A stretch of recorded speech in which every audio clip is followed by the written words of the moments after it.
दोस्तों, इस दुनिया में एक कहावत तो आपने जरूर सुनी होगी कि पूत भले ही कपूत बन जाए, लेकिन माता कभी भी कुमाता नहीं बनती। आज की हमारी सच्ची घटना कहानी में दरअसल एक मां ने ही अपने मासूम से दिखने वाले बच्चे को सिर्फ इसलिए मार दिया क्योंकि उस मासूम से बच्चे ने अपने चाचा और मां को शारीरिक संबंध बनाते हुए रंगे हाथों पकड़ लिया था।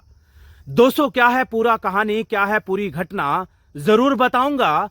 लेकिन आगे बढ़ने से पहले मेरी छोटी सी अपील, नए हैं तो सब्सक्राइब कर लें, और यदि हमारी यूट्यूब फैमिली का पुराना हिस्सा है तो गुजारिश करूंगा हर एक व्यक्ति तक इस सच्ची घटना कहानी को पहुंचाने में हमारी मदद करिएगा।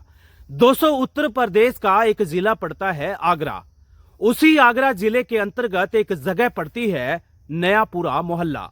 उसी नयापुरा मोहल्ला में एक परिवार रहता है और परिवार में मुखिया के तौर पर करण का एक भाई है भानु, जो कि उसके साथ ही रहता है। करण की पत्नी का नाम यशोदा, और यशोदा और करण का एकमात्र बेटा रोनक। दोस्तों, मैं बात कर रहा हूं आज से लगभग 4-5 साल पहले की, जब परिवार का मुखिया करण नौकरी की तलाश में सूरत गया था। बस उसी दौर से करण की पत्नी यशोदा का अपने ही देवर भानु के साथ प्रेम प्रसंग चल पड़ा।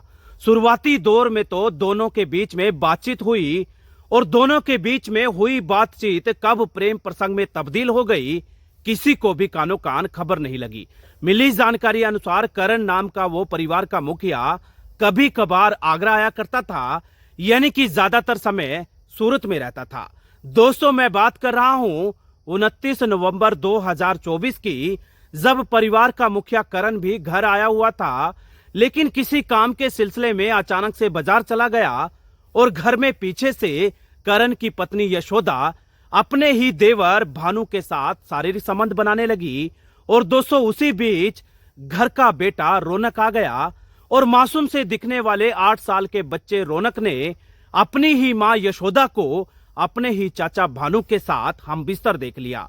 दोस्तों, भानु हो या फिर यशोदा हो, ये सब नजारा देखकर आश्चर्यचकित रह गए और सोचने समझने पर मजबूर हो गए कि करें तो भला क्या करें।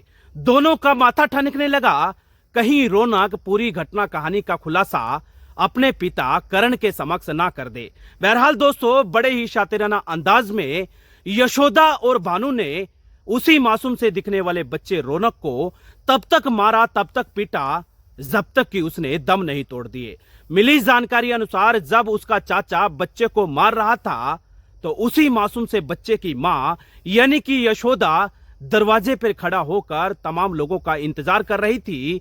ये रखवाली कर रही थी कहीं कोई बीच में ना आ जाए।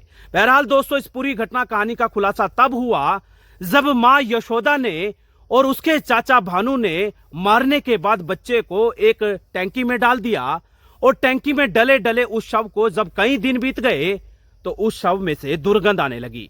जैसे ही दुर्गंध आई तो आस पड़ोस के लोगों को कहीं ना कहीं शक होने लगा, और शक के तौर पर पुलिस में तहरीर दे दी। और जैसे ही भारी भरकम पुलिस फोर्स ने मौके वारदात पर आकर जानकारी जुटाई तो खुलासा हुआ कि फला फला बच्चे को मार दिया गया है। बहरहाल दोस्तों, संगीन धाराओं में मुकदमा दर्ज करके नजदीकी थाने की पुलिस ने तमाम आरोपियों को गिरफ्तार कर लिया है। निश्चित तौर पर बची खुची जिंदगी आरोपियों को काल कोठड़ी में बैठकर गुजारनी पड़ेगी। उसी काल कोठड़ी में बैठकर मुजरिमों को अपने बुरे कर्मों का पछतावा करना होगा। और दोस्तों, पछतावे के सिवा अब भला कर भी क्या सकते हैं। ये कहानी, ये घटना सोशल मीडिया पर काफी ज्यादा वायरल है, जगह जगह वायरल हो रही है, जगह जगह लोग तरह तरह की बातें कर रहे हैं। ज्यादातर लोगों का बस यही कहना है कि ये माता नहीं कुमाता है, यानी कि लोग यही कह रहे हैं कि यशोदा नाम की मां ने जो किया वो कोई भी मां नहीं करना चाहेगी। दोस्तों, ये थी आज की हमारी घटना और कहानी। आप लोगों को कैसी लगी कमेंट बॉक्स में अपनी राय जरूर दे दीजिएगा। लेकिन जाते जाते आप लोगों से निवेदन करना चाहूंगा कि मुजरिम चाहे कितना ही शातिर क्यों ना हो, कितने ही शातिराना अंदाज में कोई भी मुजरिम अपनी घटना कहानी को क्यों ना घटित कर दे, लेकिन उसको कानून के शिकंजे में आखिरकार आना ही पड़ता है। मुझे दीजिएगा इजाजत, फिर हाजिर होऊंगा इसी तरीके के एक और क्राइम एपिसोड के साथ। तब तक अपना ध्यान रखिएगा, बहुत सारा अपना ख्याल रखिएगा।